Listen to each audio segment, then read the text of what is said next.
বাংলাদেশে অতীতের সময় বহু সংবাদকর্মীর উপর, বহু সাংবাদিকের উপর নানাভাবে মামলা, হামলা, অন্যায় হয়েছে। বিএনপি আমলে, আওয়ামী লীগ আমলের তুলনায় অনেক বেশি সহনশীলতা আমরা লক্ষ্য করেছি। আমরা যদি ভবিষ্যতের বাংলাদেশকে, সমাজ এবং বাংলাদেশের রাষ্ট্রের গণতান্ত্রিক রূপান্তর চাই, তবে অবশ্যই গণতান্ত্রিক রাজনীতির পাশাপাশি একটা গণতান্ত্রিক সাংবাদিকতার পরিবেশ থাকতে হবে। আমরা আজকে এই মুহূর্তে এমন একটা সময়ে এখানে সবাই সমবেত হয়েছি, যখন একটা পুরনো ভীষণভাবে স্বৈরতান্ত্রিক একটা ব্যবস্থা, একটা বড় ধরনের শিক্ষার্থী গণ অভ্যুত্থানের মুখে পতন ঘটেছে। কিন্তু এইটার পরিবর্তে যেই জন্য মানুষের আত্মদান, সেই আত্মদানের ভিত্তিতে গড়ে ওঠা যে আকাঙ্ক্ষা, সেই আকাঙ্ক্ষার বাংলাদেশ গড়ে উঠবার প্রক্রিয়ার মধ্যে আছি আমরা, কিন্তু সেটা এখনো গড়ে ওঠে নাই। এই কারণে এটা একটা উৎক্রমণের সময়, একটা অন্তর্বর্তী সময়, একটা খুবই অস্থির একটা সময়। এই সময়ের মধ্যে একদিকে যেমন পেছনের দিকে তাকিয়ে আমরা গণতান্ত্রিক ব্যবস্থার জন্য আত্মদান দেখি, অন্যদিকে ভবিষ্যতে এই আত্মদানের জন্য, আত্মদানের মাধ্যমে যে আকাঙ্ক্ষা সমাজে মধ্যে হয়েছিল, সেগুলো কি পদ্ধতিতে বাস্তবায়ন করা সম্ভব, সেগুলো আলোচনা এই সময় বেশি হওয়া দরকার। নইলে আমাদের মানুষের, নারী, পুরুষ, শিশু, তরুণ, তরুণী, তাদের 3 সপ্তাহের মধ্যে, মাত্র 3 সপ্তাহ সময়ের মধ্যে একটা স্বাধীন দেশে প্রায় 1500 নারী, পুরুষ, তরুণ, তরুণী, শিশুর মৃত্যু, 20,000-এর মতন তরুণদের ইনজুর্ড হয়ে যায়, তার মধ্যে প্রায় 700-800 সারা জীবন ধরে না দেখবার অবস্থায় তৈরি হয়েছে, তাদের চোখের আলো হারিয়েছেন। এই সমস্ত পরিস্থিতির মধ্য দিয়ে গিয়েছি বলেই আজকে তারেক রহমান সাহেব এখানে উপস্থিত হতে পেরেছেন। সেখানে তাদের অবদান আছে, অন্য সবার অবদান আছে। এই গণ অভ্যুত্থানের মধ্যে আমরা রাজনীতির, সংস্কৃতির নানা ধরনের প্রবণতা দেখেছি। এটার মধ্যে ডান, বাম, মধ্যবর্তী রাজনৈতিক ধারা সক্রিয় ছিল, আবার এগুলোর সঙ্গে সরাসরি সম্পৃক্ত নন।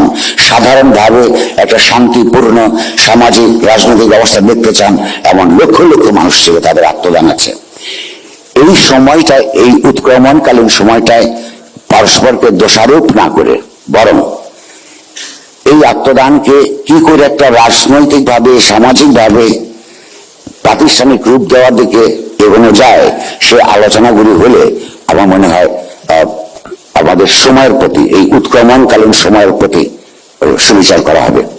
দ্বিতীয়, খুব সংক্ষিপ্তভাবে একটা প্রশ্ন রেখে যেতে চাই আপনাদের সামনে, এবং ওই শুভেচ্ছা হিসেবে অনুরোধ করব। পৃথিবীতে এমন কোন জায়গায় কখনোই গণতন্ত্র প্রতিষ্ঠিত হয় নাই যেখানে গণমাধ্যমের আইনগত, রাজনৈতিক, সামাজিক, সাংস্কৃতিক স্বাধীনতা ছিল না।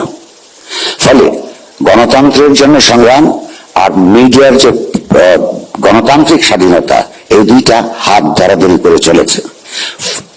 আমরা যদি ভবিষ্যতের বাংলাদেশকে, সমাজ এবং বাংলাদেশের রাষ্ট্রের গণতান্ত্রিক রূপান্তর চাই, তবে অবশ্যই গণতান্ত্রিক রাজনীতির পাশাপাশি একটা গণতান্ত্রিক সাংবাদিকতার পরিবেশ থাকতে হবে।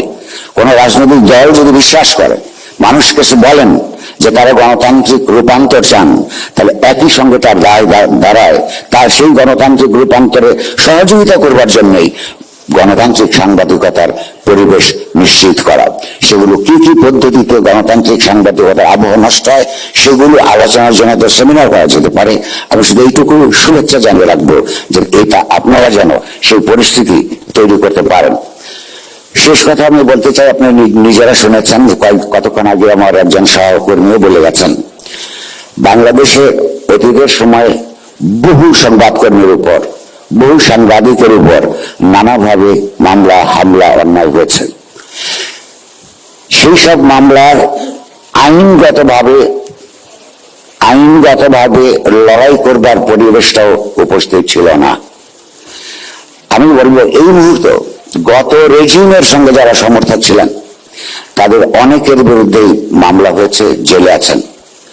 ওই শেখ হাসিনার আমলের ওইগুলি যদি অন্যায় হয়ে থাকে এবং তাদের বিরুদ্ধে অভিযোগ থাকলেও যদি ন্যায়ের ভাবে আইনগতভাবে তাদেরকে মামলা লড়ার সুযোগ না দেওয়া যদি অন্যায় হয়ে থাকে, সেই অন্যায়কে আরেকটা ন্যায় দিয়েই আমরা বিগত অন্যায়টাকে আরো প্রতিষ্ঠিত দেখাতে পারি।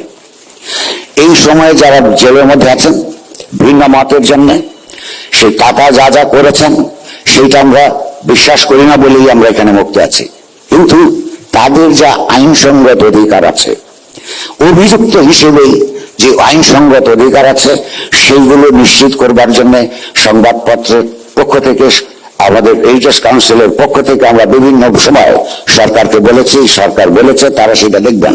যাদের বিরুদ্ধে সুনির্দিষ্ট মামলা আছে তাদের বিচার প্রক্রিয়ার মধ্যে শাস্তি হোক, এটা আমরা চাই। সরকার বলেছে তারা এটা দেখবেন, কিন্তু তাদের আইনগত অধিকারগুলি নিশ্চিত করবার কথা দিয়ে তারা রাখেননি। আমি আপনাকে এই জন্য শুভেচ্ছা জানাবার চেষ্টা করব যে আপনার যতটুকু প্রভাব এই মুহূর্তে আছে, সেই প্রভাব খাটিয়ে যদি বিগত সরকারের আমলের যে অন্যায়গুলো হয়েছে সেই অন্যায়ের রিপিটেশন যদি আমরা বন্ধ করতে না পারি, তাহলে ন্যায়সঙ্গত রাষ্ট্রের তরফ থেকে সংবাদপত্র এবং মিডিয়া কর্মীদের প্রতি ন্যায়সঙ্গত আচরণ কোনটা তার উদাহরণ আমরা তৈরি করতে পারবো না। ফলে এই ব্যাপারে যদি আপনার কোনো প্রভাব থাকে, আপনি ক্ষমতায় যাবার জন্য অপেক্ষা না করে এইটা ব্যবস্থা করতে পারার তৌফিক আপনার হোক, সেই শুভেচ্ছা জ্ঞাপন করছি। সবশেষে আমি বলবো, গণতান্ত্রিক স্বাধীনতা সংবাদ মাধ্যমের মানে হচ্ছে পাওয়ার, যেটাকে বলে যে ক্ষমতার সঙ্গে গণতান্ত্রিক সাংবাদিকতার সম্পর্ক নিরন্তরভাবে এক ধরনের পেশাগত বৈধতা দিয়ে চিহ্নিত থাকে। সেটা কোনো ব্যক্তিগত নয়, সেটা কোনো দলের বিরুদ্ধে বা কোনো দলের পক্ষের ব্যাপার নয়। এটা সত্য যে পুরোনো আমলগুলি যদি আমরা বিভিন্ন রাজনৈতিক আমলগুলি আমরা লক্ষ্য করি, সেখানে স্বীকার করতে হবে যে বিএনপি আমলে আওয়ামী লীগ আমলের তুলনায় অনেক বেশি সহনশীলতা আমরা লক্ষ্য করেছি। কিন্তু আমি মনে করি 24 সালের 5ই আগস্টের পেছনে বাংলাদেশ আর কোনোদিন ফেরত যাবে না। এইটা দুই পক্ষকেই বুঝলে আমাদের সম্পর্কটা ভালো হবে এবং গণতন্ত্র এবং গণতান্ত্রিক সাংবাদিকতার পথ উন্মুক্ত হবে। কোন অবস্থাতেই কোন রাজনৈতিক দল, আমি বিশ্বাস করি, আমার যদি সামান্যতম ইতিহাস বোধ থেকে থাকে, 5ই আগস্টের আগ পর্যন্ত বিভিন্ন রেজিম যেভাবে সরকার চালিয়েছে বা সংবাদপত্রগুলো যেভাবে ব্যবহার করেছে, সেইটা দিন শেষ হয়ে গেছে। এই কারণে যে একটা বড় ধরনের গণ অভ্যুত্থান সমস্ত সমাজব্যাপী তার গভীরতা নিয়ে মানুষের চৈতন্য এবং মননকে যেভাবে আন্দোলিত করে, বিকশিত করে, রাজনৈতিকভাবে নতুন আকাঙ্ক্ষার জন্ম দেয়, সেইটা একটা চাপ আকারে সমাজের সর্বত্র, রাষ্ট্রের সর্বত্র জারি থাকবে বলে আমার ধারণা।